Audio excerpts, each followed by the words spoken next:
오늘 우리에게 주신 하나님의 말씀은 주보와는 다르게 제가 설교를 준비하면서 그 말씀 본문 구절을 좀 변경을 했습니다. 물론 이제 설교 때는 이 본문을 제가 구체적으로 많이 언급을 하지 않을 것 같지만 오늘 철로역정에 나오는 내용이 그 우리가 이제 읽을 로마서 5장에 나오는 그 성경의 말씀과 일맥상통합니다. 그래서 우리가 그 말씀으로 함께 우리 묵상하도록 하겠습니다. 로마서 5장 1절부터 11절이고요. 저와 함께 교독하도록 하시겠습니다. 제가 먼저 1절 있습니다. 그러므로 우리가 믿음으로 의롭다 하심을 받았으니 우리 주 예수 그리스도로 말미암아 하나님과 화평을 누리자. 또한 그런 말미암아 우리가 믿음으로 서 있는 이 은혜에 들어감을 얻었으며 하나님의 영광을 바라고 즐거워하느니라. 다만 이뿐 아니라 우리가 환난 중에도 즐거워하나니 이는 환난은 인내를, 인내는 연단을, 연단은 소망을 이루는 줄 알미로다.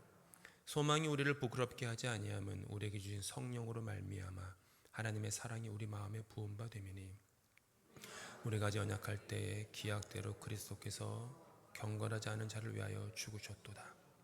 의인을 위하여 죽는 자가 쉽지 않고 선인을 위하여 용감히 죽는 자가 혹 있거니와 우리가 아직 죄인 되었을 때에 그리스도께서 우리를 위하여 죽으심으로 하나님께서 우리에 대한 자기의 사랑을 확증하셨느니라. 그러면 이제 우리가 그의 피로 말미암아 의롭다 하심을 받았으니 더욱 그로 말미암아 진노하심에서 구원을 받을 것이니 곧 우리가 원수 되었을 때에 그의 아들의 죽으심으로 말미암아 하나님과 화목하게 되었은즉 화목하게 된 자로서는 더욱 그의 살아나심으로 말미암아 구원을 받을 것이니라. 함께 있습니다. 그뿐 아니라 이제 우리로 화목하게 하신 우리 주 예수 그리스도로 말미암아 하나님 안에서 또한 즐거워하느니라. 아멘. 주보에는 철로역정 23장 신실한 그 인도자 담대라고 되어 있어서 제가 이제 오늘 이번 주 화요일부터 출근해서 이제 설교를 준비하는데 조금 좀 스피드를 좀 높여야겠다라는 좀 생각이 좀 들었고요. 그리고 신실한 인도자 담대라는 챕터가 한 5-6장밖에 안 되는 짧은 챕터예요.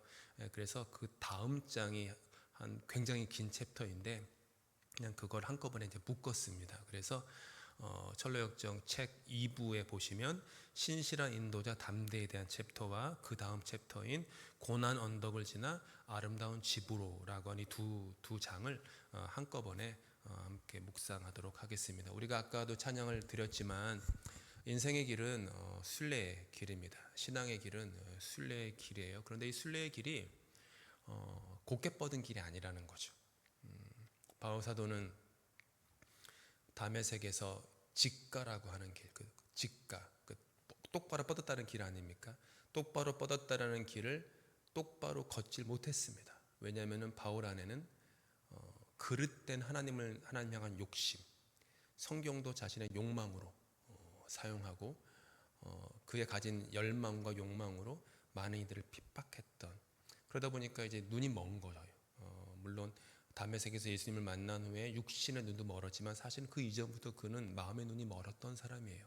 마음의 눈이 멀었기 때문에 똑바로 뻗은 직가라는 거리도 똑바로 걸을 수 없는, 우리 예전에 불렀던 뭐 복음성가 중에 똑바로 걷고 싶어요라는 찬양 있지 않습니까? 똑바로 걷고 싶어요 주님, 온전한 그 몸짓으로, 이런 찬양 가사가 있는데 똑바로 걸을 수 없는 거예요. 인생의 순례길이 그렇습니다. 하나님이 우리를 이렇게 뭐 골탕 먹이고 힘들게 하기 위해서 길을 막 굽게 했다기보다는 우리 마음이 그런 거예요. 우리 심령이 그런 거예요. 우리의 마음이 똑바르지가 않아요. 마음이 똑바르지가 않아요.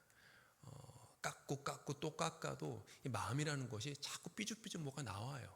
굽고요. 그러니까 굽이치는 것 같은 게 우리 마음이죠. 그러다 보니까 우리는 곧게 걸을 수가 없습니다. 게다가 짧은 길도 아니에요. 신앙의 길이라는 게, 순례의 길이라는 게 그냥 예수님을, 하나님을 만나서 주님 나를 구원해 주세요라고 해서 거듭난 중생의 경험을 해도 그게 신앙의 길이 끝이 아니에요. 이제 막 한 걸음 뛴 거예요. 성화의 길은 너무 지난하도록 긴 거죠. 길고 굽이진 길, 게다가 오르락내리락 해요. 올라갔다가 내려갔다가. 지나온 인생 순례의 길을 돌아보면 참으로 많은 일들이 있었던 것 같습니다. 지나온 삶을 보면 어떤 것은 훈장처럼 내 마음에 뿌듯함으로 남아있는 것들이 있죠. 내 마음의 장식장에 트로피처럼 걸려있는 것들이 있습니다. 하지만 또 어떤 것들은, 또 많은 것들은 내 마음에 큰 상흔, 부끄러운 일, 감추고 싶은 일 같은 것도 있습니다. 어떤 것은 따뜻함으로 남기도 하지만 또 어떤 것은 가슴 먹먹함으로 남는 과거의 순례길의 사건도 있습니다. 감사한 것도 참 많습니다. 하지만 돌아보면 후회되는 것도, 부족한 것도 참 많습니다. 방금 우리는 광야를 지나며라는 찬양을 불렀습니다. 순례의 길은 이처럼 광야와 같습니다. 그래서 이 광야는 우리를 철저히 낮추고 내 힘으로는 단 하루도 온전히 설 수 없음을 깨닫게 해주는, 그게 광야예요. 그래서 광야는 축복입니다. 광야는 축복이에요. 믿는 자들에게 광야는 축복이에요. 세상의 기준으로 볼 때는 광야라는 것이 그렇게 축복으로 여겨지지 않지만 하늘나라의 원리, 영생, 영원이라는 시간, 그리고 우리의 그 존재에 놓고 봤을 때에는 축복입니다. 잠시 잠깐 있다가 사라지는 그런 안개와 그 들풀 같은 것들에 더 이상 마음을 뺏기지 않는 곳이 광야입니다. 영원한 진리에 우리의 마음을 더욱 쏟을 수 있도록 해주는 것이 광야이죠. 이 광야가 우리에게 주는 가장 큰 유익은 바로 우리로 하여금 하나님만 바라보도록 도와준다는 데 있어요.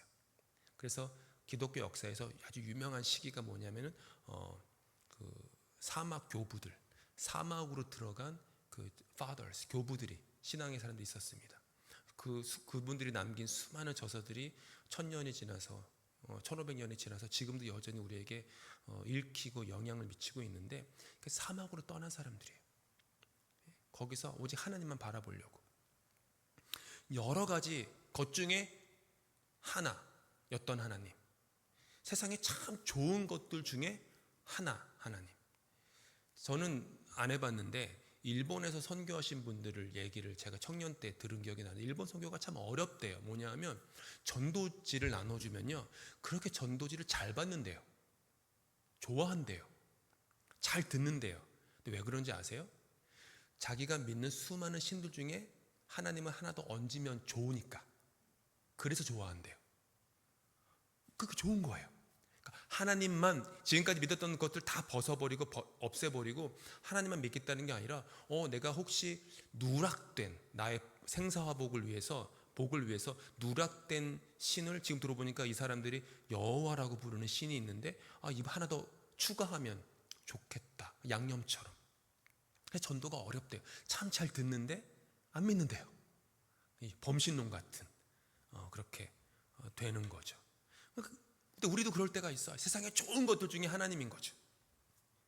근데 이 광야에서 어떤 일이 벌어지냐 하면 하나님 한 분만이라는 마음이, 깨달음이 오는 거예요.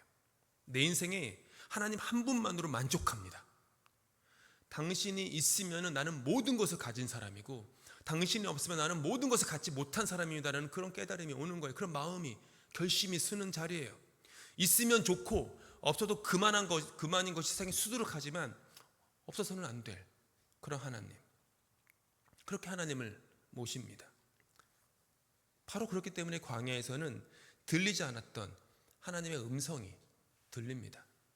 우리가 하나님을 만난 좀 그런 경험이라고 하는 것, 경험이라는 것이 모든 경험이 진리는 아니에요. 하지만 어찌됐건 하나님을 만난 어떤 체험, 경험을 보고 봤을 때 대부분의 경우 열의 10 혹은 열의 9은 이 광야에서 만난 경험들입니다. 고난의 시간에, 내가 무너진 시간에, 내가 고독한 시간에, 내가 외톨이였던 그런 시간에. 왜냐하면 다른 데서는 들리지 않았던 음성이 광야에서 들리기 때문이에요. 우리 믿음의 선조들은 이걸 너무 잘 알았어요. 그래서 그들은 그 언어 체계를 만들면서 광야를 이름을 짓기를 미드바라고 지었어요. 미드바. 미드바가 무슨 단어냐 하면은 나바르에서 온 단어예요. 나바르. 나바르가 있는 곳, 다바르가 있는 장소, 그게 미드바 광야. 근데 이 다바르가 뭔지 아세요? 다바르가 말씀이에요. 그러니까 우리 믿음의 선진들은 깨달았던 거예요. 말씀이 있는 곳이 광야다. 다른 말로 좀 더 쉽게 풀었으면 이전에 들리지 않았던 하나님의 음성이 들리는 곳이 광야라는 거예요. 광야라는 거예요. 광야에 가면 하나님의 음성이 들립니다. 덕지덕지 내 몸에 붙었던 수많은 욕심과 후회와 회한과 심지어 기쁨이건 슬픔이건 분노건 모든 수많은 감정의 옷들이 다 벗겨지는 거예요. 광야에서 필요 없거든요. 다 벗겨져요. 그러고 난 다음에 엘리야처럼 세미한 다바르, 하나님의 음성이 들리는 거예요. 들리는 거예요. 하나님이 나에게 말씀을 하지 않으셨던 게 아니, 늘 말씀하셨어요. 근데 내 안에 소음이 너무 많았기 때문에 듣지 못했던 거죠. 광야에 가면 그게 들려요. 고난과 연단과 시험 가운데 들어갈 때 그때 하나님의 그 순결한, 정결한, 세미한 음성이 들리죠.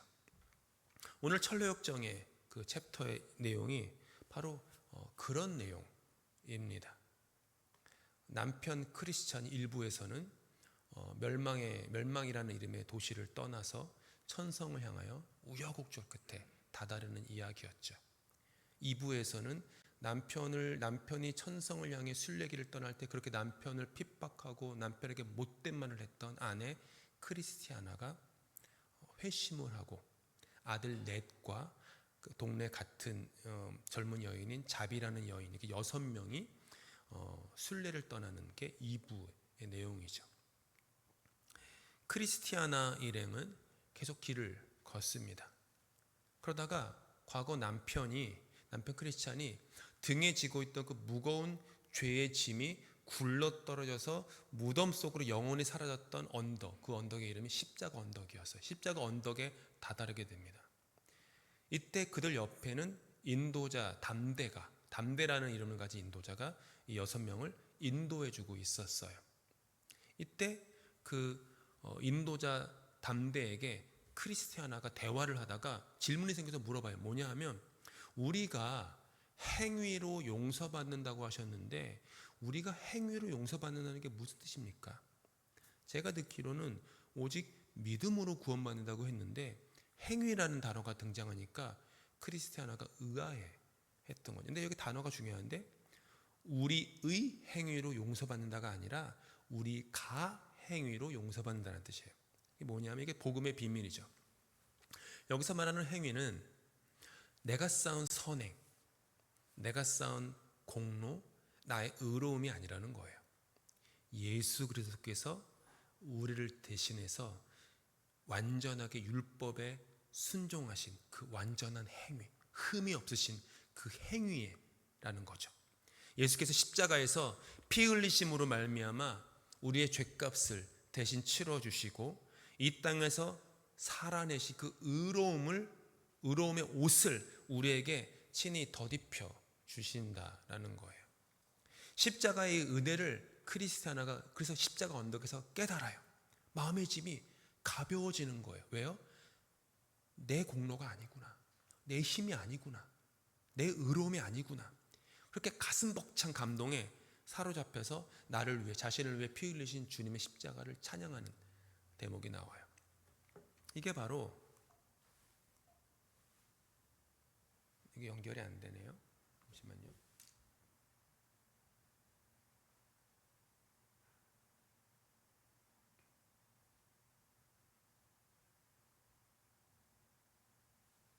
제가 알기로는요, 지금 제 컴퓨터로 봐야 되는데 그 본당에 있는 와이파이가 꺼졌네요. 신호가 안 잡히는 거 보니까 그냥 제가 그냥 할게요. 이신칭의라는 말 있어. 이신칭의. 이신, 믿음으로써, 칭의, 의롭다, 여김받는다라는 뜻이겠죠. 복음이 뭐냐 하면 사도 바울이 그렇게 목 놓아 외쳤던 게 이신칭의예요. 복음은 인간의 행위가 아니라 예수 그리스도의 행함에 의존하는 선물이라는 그 복음.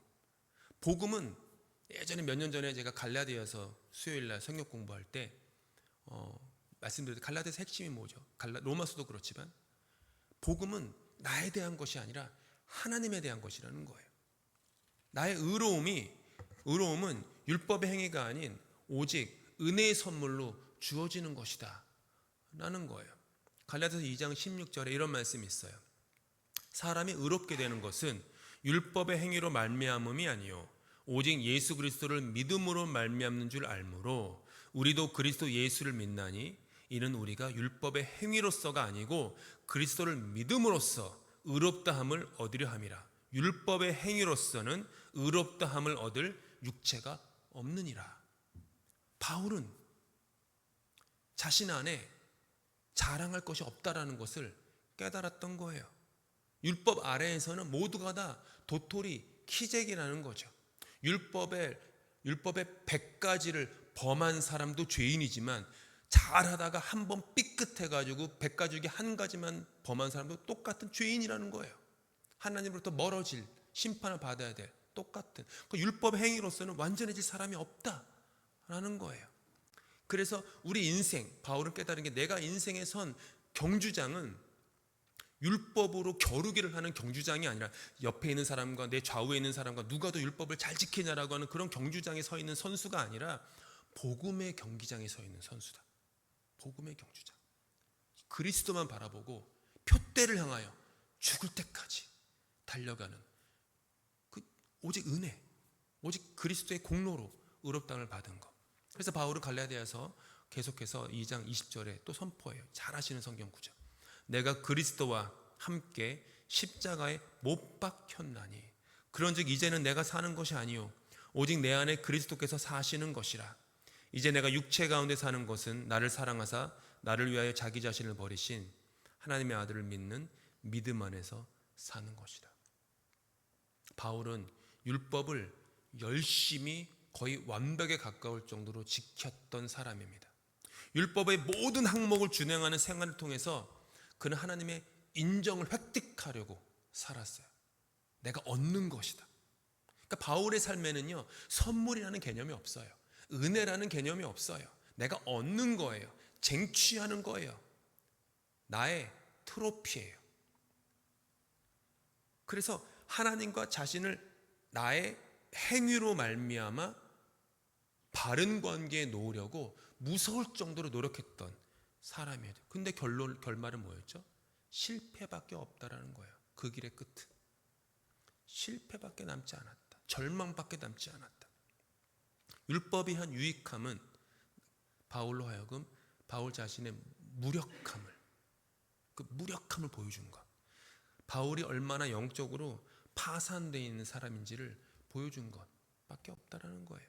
그래서 바울은 그 이후로 율법의 길을 버립니다.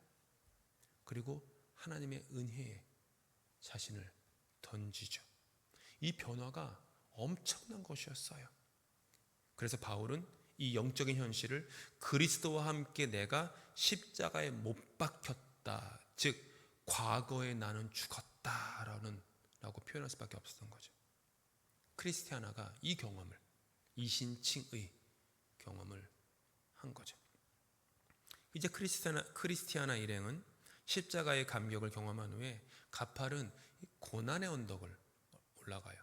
언덕 이름이 고난 언덕, Hill Difficulty라고 되어 있는 언덕을 올라가요. 거친 숨을 내쉬면서 그들은 묵묵히 이 좁은 언덕길을 올라갑니다. 타는 갈증 속에 샘물을 발견했는데 가만 보니까 그 길을 미리 지나갔던 악한 순례자들이 그 다음에 오는 사람들을 괴롭히기 위해서 발로 흙을 일으켜 가지고요 물을 탁하게 더럽혀 놓은 상태였던 거예요. 지혜로운 인도자는 당황하지 말라고 얘기하면서 흙이 가라앉도록 맑은 그릇에 담아두면 자연히 맑아져 가지고 마실 수 있다고 가르쳐줘요. 이게 왜 이런 일이 있었냐면요, 먼저 걸었던 순례자들이 자기들이 온전한 순례길을 걷지 못하는 걸 아니까 뒤에 있는 사람들의 순례길도 망치려고 흙을 집어넣은 거예요. 그 진탕, 만든 거예요. 왜죠? 크리스티아나가 질문, 왜 그들은 우리를 시기하는 걸까요? 시기라는 단어를 써요. 담대의 말은 되게 중요해요. 누군가 우리를 시기할 때, 그 시기라는 게 되게 강한 감정이거든요.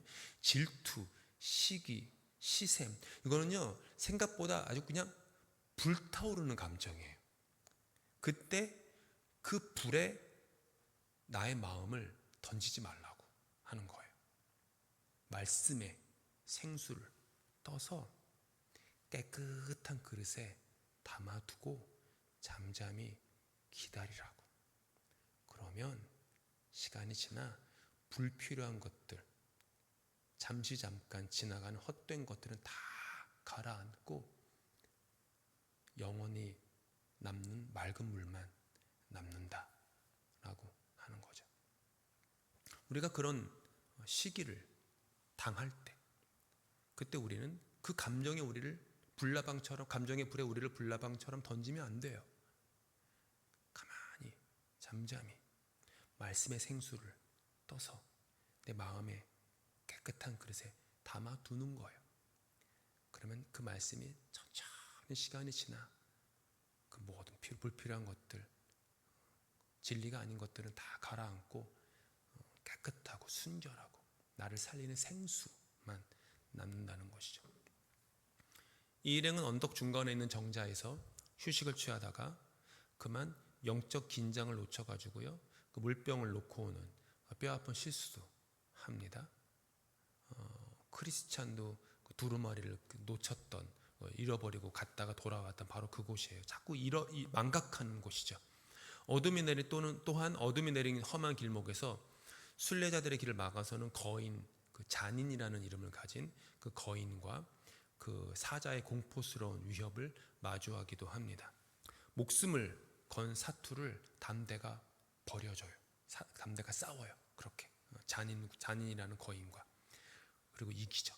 마침내 벼랑 끝에서 참된 안식처인 아름다운 집, 교회로 상징된 아름다운 집에 도착하죠.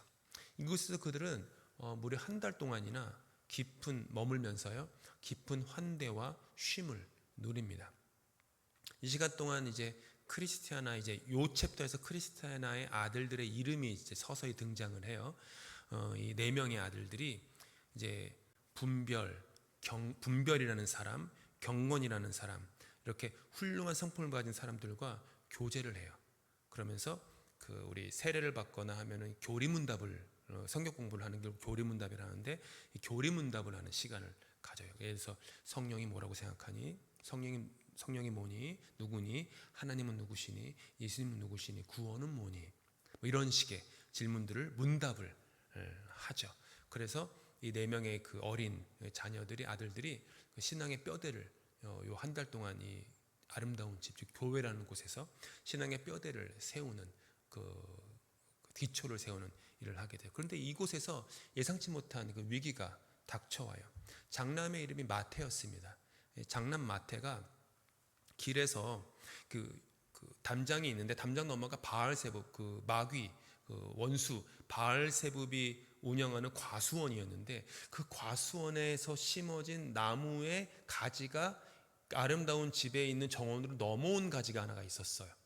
마태가 지나가다가 그 사과 같은, 아담과 하와를 얘기하는 거예요. 이 비유가. 그 사과가 먹음직스러워 가지고 그걸 먹어버린 거예요. 마태가 모르고. 그러니까 사과가 아름다운 이 정원에 있는 열매가 아니라 바알세붑의 정원에 있는 열매였던 거죠. 그걸 먹게 돼요. 그래서 심한 복통을 앓으면서 죽음의 문턱까지 가게 되는 그런 일들이 벌어져요. 이 위급한 순간에 노련이라는 이름을 가진 의사가 찾아와서 한 가지 약을 처방합니다. 구약시대의 짐승과 우슬초와 같은 약초가 아니라 그리스도의 피와 그리스도의 살로 만든 그 약을 처방해줘요. 의사는 장남 마태에게 이 약을 먹을 때 첫째, 금식하면서 먹어야 된다.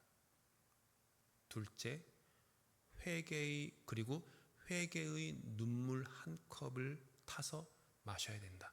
삼켜야 된다. 이렇게 얘기해요.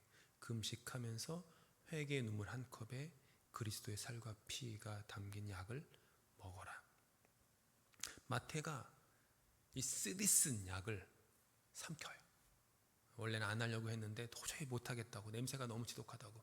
근데 옆에 있는 크리스티아나가 제발 먹으라고, 너가 살아야 된다고, 이거 안 먹으면 너 죽어, 예수의 살과 피를 먹어야 돼, 이렇게 해서 삼키자마자 토해내요. 그 속에 있는 것들이 막 개워내는 거죠.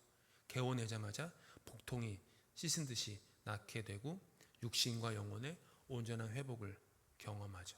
이때 토해낸 것이 죄라는 걸 토해내는 거예요. 죄라는 걸. 약이 쓴 이유가 뭐냐고 물어봐요.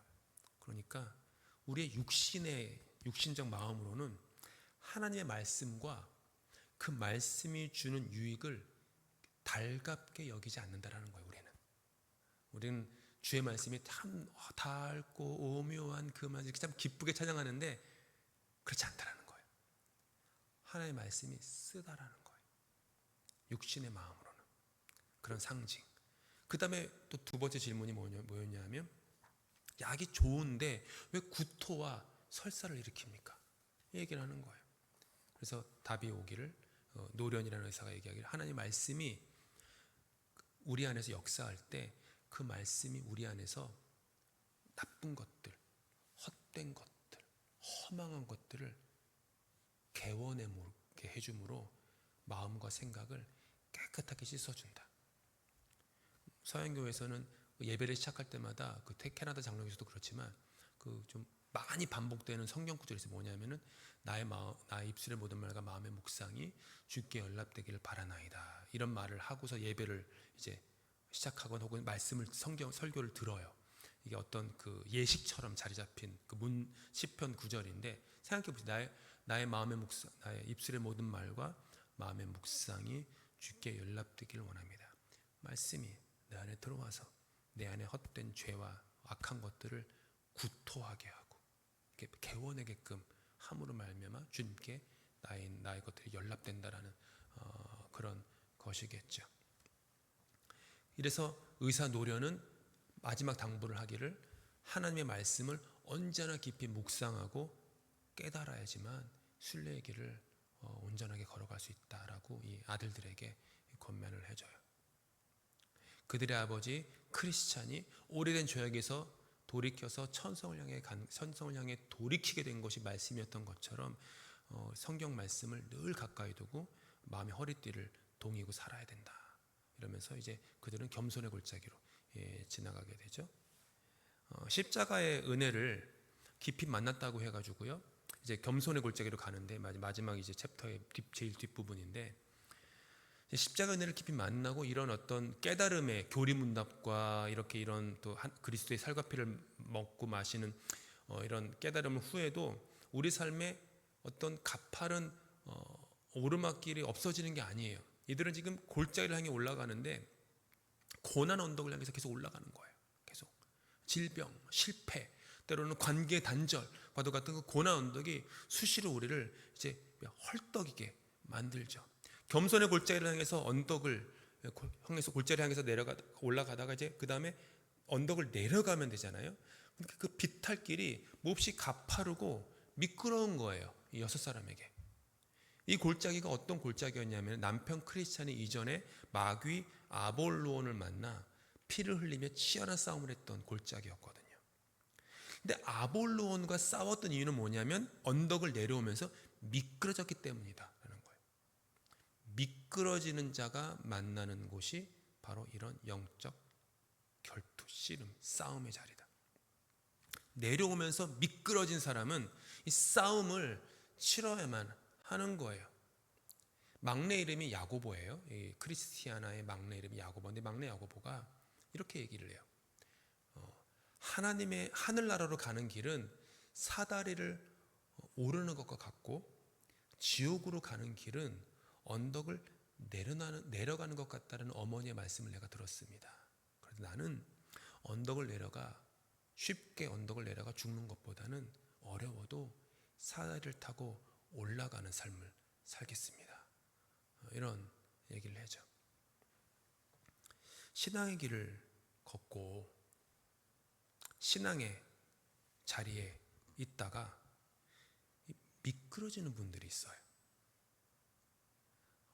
우리가 신앙의 길을 걸어가는 순례길이 아주 그립감이 좋은 그런 길이 아니에요.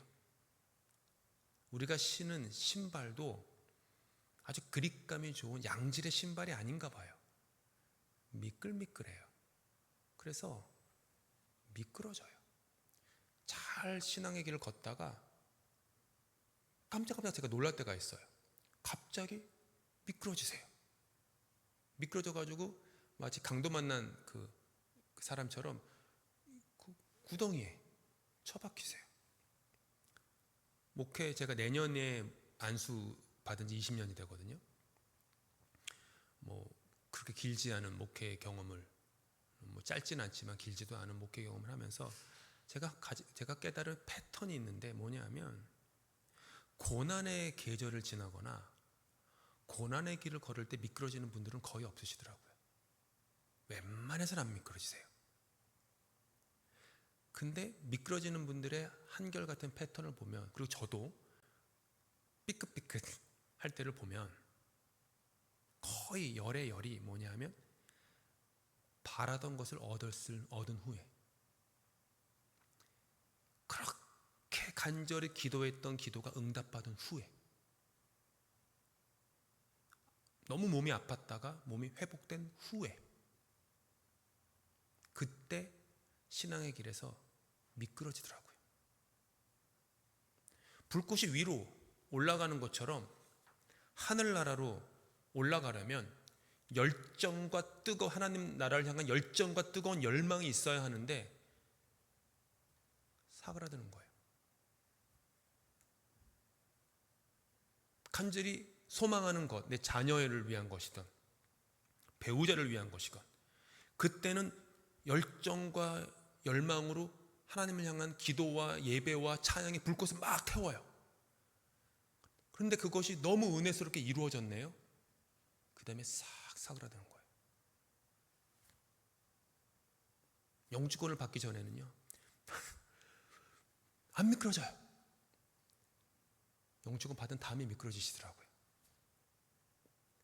자녀가 대학 합격하기 전까지는 막 너무 주여 합격한 다음에 조금 지나면 미끄러지시더라고요. 우리 언제 결혼하나? 주님, 내가 지금 나이가 몇인데 주여, 매일매일 교회에서 기도하는데 하나님이 정말 너무 귀한 배우자를 보내서 자녀가 결혼해요. 그 다음에 미끄러지시더라고요. 갑자기 돈이 많이 생겨서 미끄러지시더라고요.